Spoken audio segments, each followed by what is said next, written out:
अलग बात कहे, टीडीपी अलग बात कहे, तो सरकार कैसे चलेगी? जयराम विप्लव। अशोक जी, हम जिस विषय पर चर्चा करने के लिए आए थे, शुरुआत में वहीं से करता हूं और फिर सारे सवालों का जवाब दे देता हूं। सबसे पहले तो देखिए, आज एनडीए यानी राष्ट्रीय जनतांत्रिक गठबंधन जो पुराना है, और जब से ये गठबंधन बना है, ना तो हमने इसका नाम बदला, ना हमने अपनी नीयत बदली। हाँ, समय समय पर हमने नेतृत्व जरूर बदला है, और आने वाले समय में इसका विस्तार आप चारों तरफ देख रहे हैं। 22 राज्यों में एनडीए की सरकार है, और देश का कोई हिस्सा नहीं बचा जहां हम नंबर 1 की पार्टी नहीं है या नंबर 2 की पार्टी नहीं है। कोई हिस्सा नहीं बचा है। सब जगह हम इस प्रकार से लोगों का दिल जीतने में कामयाब रहे हैं, और जहां इस चुनाव में हमें कोई समस्या आई, हमारी सीटें कम हुई, वहां हम उसका अवलोकन कर रहे हैं, उस पर समीक्षा कर रहे हैं, और उसको दुरुस्त करके अगले चुनाव में उसको ठीक कर लेंगे। भारतीय जनता पार्टी सीखती है।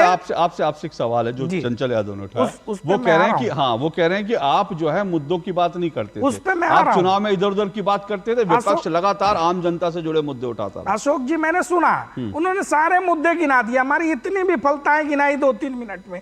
लेकिन मेरा सवाल उनसे है कि इतनी विफलताएं आपने गिना दी, अगर उसमें सच्चाई थी और जनता को उससे समस्या थी, तो भी एक बार को उन्होंने इस विपक्ष के इतने बड़े महागठबंधन को विश्वास के लायक क्यों नहीं समझा? क्यों कांग्रेस पार्टी जो इस गठबंधन की धुरी थी वो 100 पार नहीं कर पाई? क्यों समाजवादी पार्टी आधे में लटक गई? क्यों?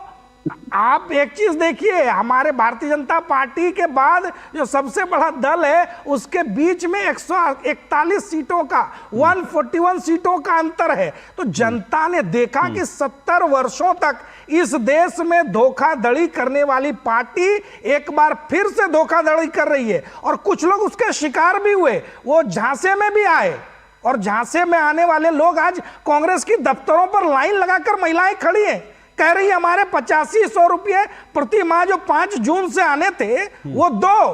कुछ लोग तो थाने पर गए राहुल गांधी के ऊपर 420 का मुकदमा लगाने, अखिलेश यादव के ऊपर 420 का मुकदमा लगाने, तेजस्वी यादव के ऊपर मुकदमा लगाने। वो कहां गए? खटाखट, फटाफट, सटासट। लेकिन देश की जनता ने देख लिया, सरकार बनते ही पहली कलम से प्रधानमंत्री जी ने 10 करोड़ किसानों के खाते में 20,000 करोड़ रुपए भेजे।